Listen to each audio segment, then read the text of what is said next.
যুবদলের পক্ষ থেকে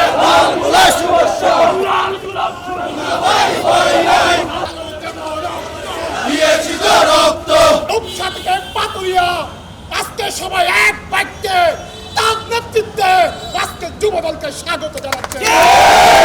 আগামীতে উন্নয়নের নেতৃত্বে যেই কর্মসূচি আসবে আমরা কক্সবাজারের বিএনপির নেতা কর্মীরা এখানকার সাধারণ মানুষকে নিয়ে আগামীতেও এই পিছতারা কারো রাজপথে আমরা আন্দোলন গড়ে তুলব।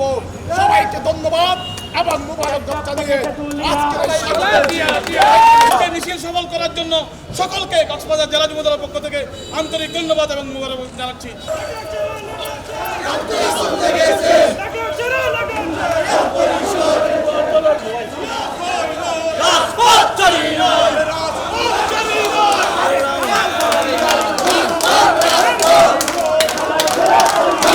নগদের কাছে সব গ্রাহকই প্রিয়, তাই তো সারা দেশে ক্যাশ আউট চার্জ সবচেয়ে কম।